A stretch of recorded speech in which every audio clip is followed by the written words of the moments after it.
we are going to read Sunflower House by E. Funning. It's a great book, really cute pictures. And again, like the other book, I'm going to upload a video of just the book strictly so you can really see all the pictures. But here we go. So Sunflower House by E. Funning. Oh, and again, I'm going to ask questions. So once I ask a question, pause the video, take 10 seconds to think of an answer, and then you can resume it. But really pause the video once I ask a question. So Sunflower House.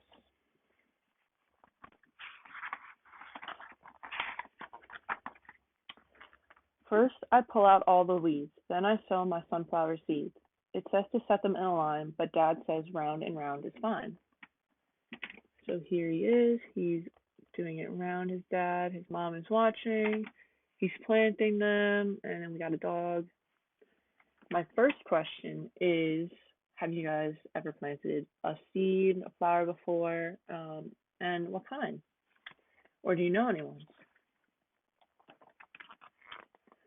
I give them water every day and shoo the pesky birds away. Go eat the berries on the tree. These sunflower seeds belong to me. So here he is shooing away the birds, and he has his watering can in his hand. And then over here, here's a picture of the seeds growing. The package says they're guaranteed. A monmouth flower grows from each seed. My friend Bernice says there's no way. You don't know everything, I say. Wait. So here he is with his friend Bernice, and the package. Remember, the packages give directions, and his seeds they keep growing.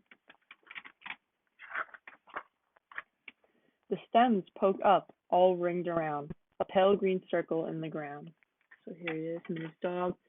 As you can see, they're poking up in that circle. They're growing tall, they're growing fast. As you can see, here he is measuring them. They're nice and tall. And the next question I have is, have you guys ever seen a really tall flower? Or do you guys know any flowers or plants that become really tall? I can give you guys an example. Corn stalks, they get super tall. So have you ever seen any corn stalks? And oh my gosh, sunflowers at last. Here are all the sunflowers, how pretty.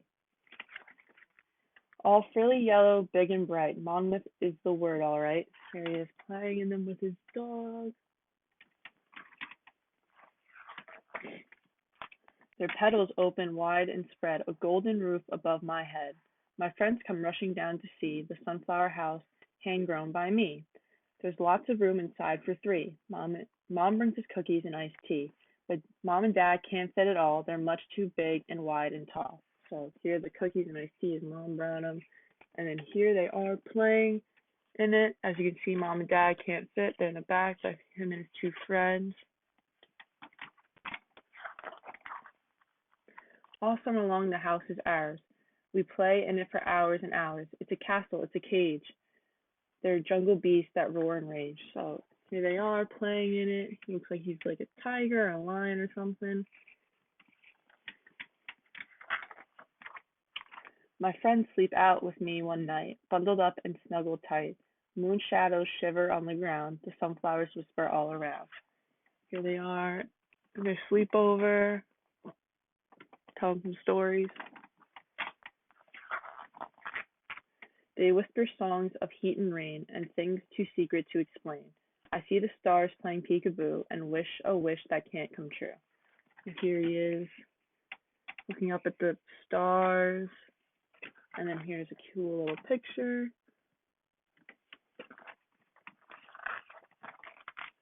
One day the leaves tingled with brown. A flower comes tumbling, rumbling down. Next day more bend over, fall, and now it's not a house at all.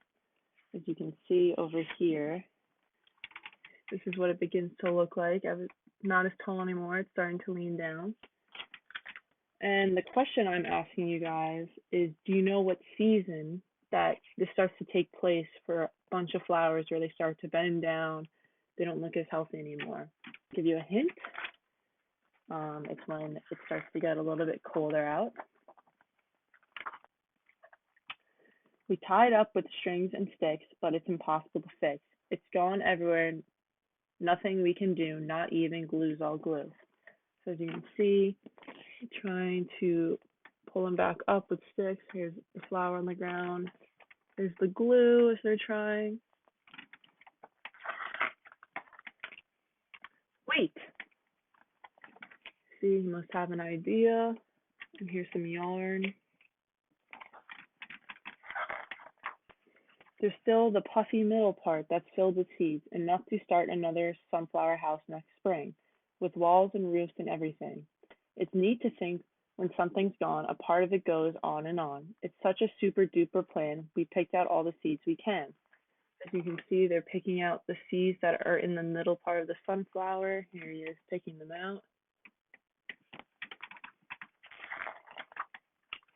Our pockets bulge, the blue jays come, the sparrows crows, they all take some. We still have lots and lots to share. Now beware, prepare, take care. As you can see, they're picking them all out. Here's some birds coming to take some too. Next summer, they'll be everywhere. You can see they planted them over here. Here are all the seeds, and then walking away. And that's the end of the book. So, Sunflower House by Eve Fleming. Great book. After you print out the page, you are going to cut out the sentences like this. I have more. And then there's also pictures there. You can see like this. And we're going to do another matching game where we're going to match the sentence and the picture. And then after you match them, you can either line them up, or if you want, you can staple them together. That's what I'm going to do, just so they stay together so I know. So the first one says 1, dig a hole in the soil. So I'm going to find the picture that represents that, and here it is. And now I'm just going to staple them together. But remember, as you're stapling and you're cutting these out, make sure a parent or a guardian is helping you with that or watching you do them. There aren't any accidents, so make sure someone's helping you do that. Then number 2, the seed is planted in the soil. So find that picture, staple it.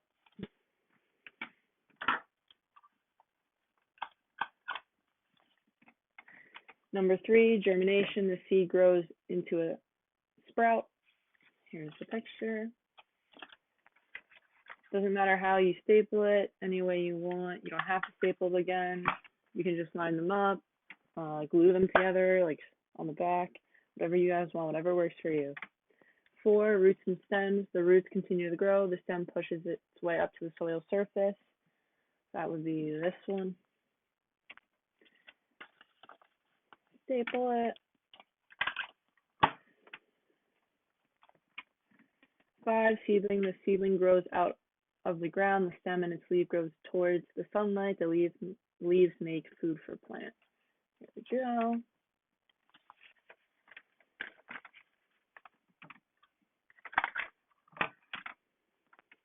And then lastly, 6, pollination. The plants grow flowers. The flowers are pollinated by bees, animals, or the wind. The plant makes seeds. So you can see in this picture, it's really tiny, but there is a little bee right there.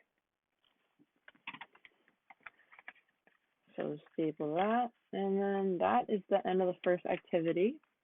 Just a little matching game to refresh cycles, putting pictures to them, really cool. Another little thing you can have to help quiz yourself, remind yourself, whatever you want to do with them, completely up to you. Printed out these sheets, little squares.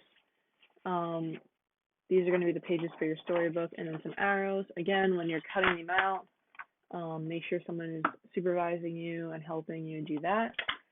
These are up on the digital learning package, so you can print them out. So once you print them out and you cut them out with the help of someone, it's gonna come out to look like this, and then you guys are going to draw a picture of each stage. So I'm gonna add a little challenge to that, and once you draw a picture of each stage, if you can, write on the back of that what stage it is. So, for example, I drew a hole in the ground, and I wrote on the back 1, dig a hole in the soil. So that's what that is. And then I have an arrow going with it. So you guys can connect these by stapling all of them together eventually. or you guys can just line them up and have the arrows pointing to the next stage. That's what I did. I thought it was a little bit easier. And then number 2, this is the seed in the soil, and I put on the back too, put seed in soil. Then an arrow to show we're going to the next one. Then I have 3. The seed grows into a sprout. Seed on the back, arrow. And I have 4. Roots and stem start growing. Here's the root, the stem. Wrote it on the back, another arrow. 5. Stem and leaves grow towards sunlight. There's a little sun over there. You can see. Got the arrow. And then 6. The plant grows flowers. Bees come to pollinate. Plant makes seeds. So here you go. Here's my flower. And I use colored markers to draw them. Completely up to you guys. If you want crayons or pencils, or you don't have to color them at all if you only have a pencil or whatever. It's completely up to you. This is all you. So yeah, get much creative as you want. Draw all different kinds of flowers, crazy ones that don't even exist, but that you like. Completely up to you. And then the last thing I'm going to ask for you guys is same as lesson 1, how I ended the lesson, to go outside. It's a crazy time, and I'm sure you guys just want to get outside for a little bit, get some exercise, get some fresh air. So again, go outside, but try and go to a different area. Maybe if you're in your backyard this time, with a parent or a guardian or someone older, take you into the front of your yard, or if you're going on a walk with your family, and try and find some flowers that you like. Again, take a picture of it, or when you get home, draw it, and write why you like that flower so much. It was because of the colors or how tall it was, whatever you guys like. I'd love to see that. And again, if you don't have any flowers, do not worry about it. Just draw some flowers that maybe you've seen before that you like, or draw a flower that maybe doesn't even exist. Just some cool colors, tall, short, whatever you want. I'd love to see it. And yeah, that's the end of lesson 2. I hope you guys liked both lessons. I had a lot of fun creating them. I would have done them in person with you guys, but again, due to this crazy time, unfortunately, I can't be there with you guys. So I hope everyone's staying super safe and healthy, and I hope you enjoy. Thank you.